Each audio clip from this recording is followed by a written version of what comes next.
son d'armes chimiques, et Barack Obama, qui vient de lui répondre il y a quelques minutes en annonçant officiellement sa décision d'intervenir.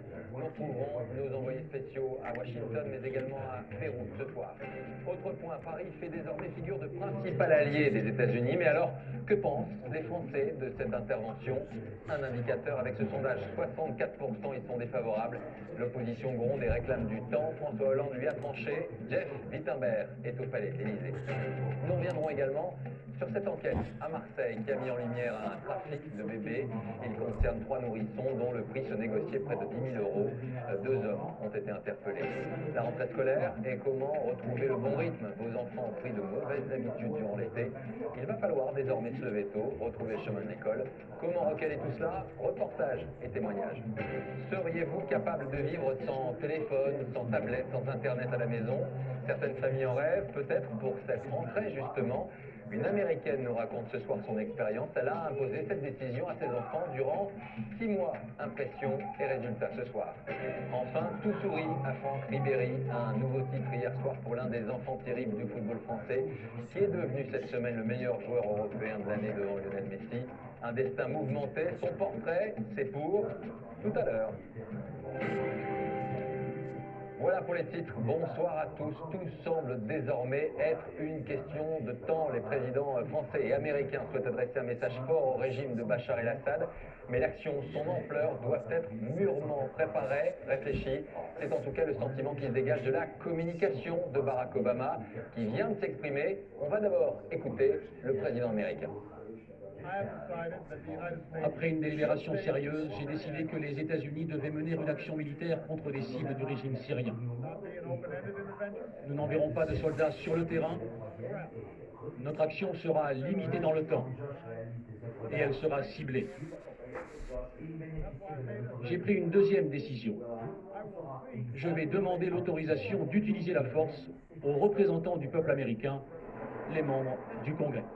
Et avec nous en direct de Washington, Maryse Burgot. Bonsoir Maryse. Barack Obama vient donc de s'exprimer, un président américain soucieux de pédagogie avec son opinion. Oui, Barack Obama qui termine à l'instant son intervention devant les Américains. Barack Obama qui est toujours en train d'essayer de convaincre. Il dit qu'il va intervenir, mais que finalement, il va demander l'aval du Congrès américain, c'est-à-dire qu'il va y avoir un débat et un vote.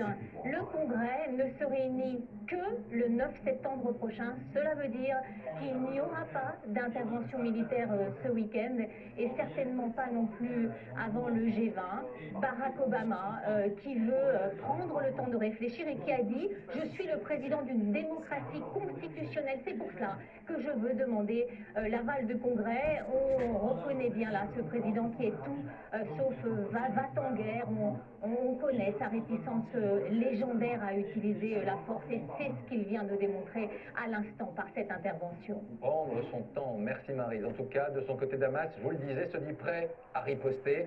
Et c'est Vladimir Poutine qui demeure, vous allez le voir, le meilleur avocat. Présentant les sénateurs montrent. L'avantage avec les speed tubeurs, c'est qu'ils sont très rapides.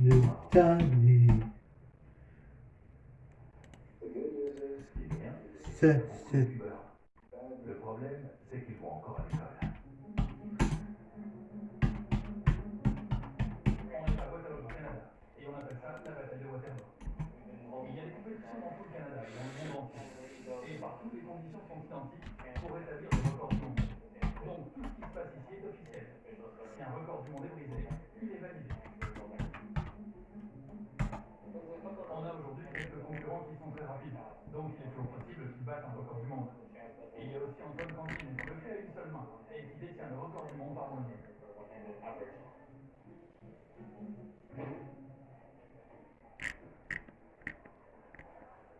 Ça, c'est mon papa. Il a appris tout seul à résoudre le cube quand il est sorti dans les années 80. Et c'est comme ça que tout a commencé. Depuis, il me soutient et il m'accompagne dans toutes les compétitions. Montréal, Toronto, Waterloo, Saint John, Las Vegas et Boston. L'essence et l'hébergement pour les compétitions, c'est pas donné. Mais c'est moins cher que s'ils faisaient du hockey sur glace.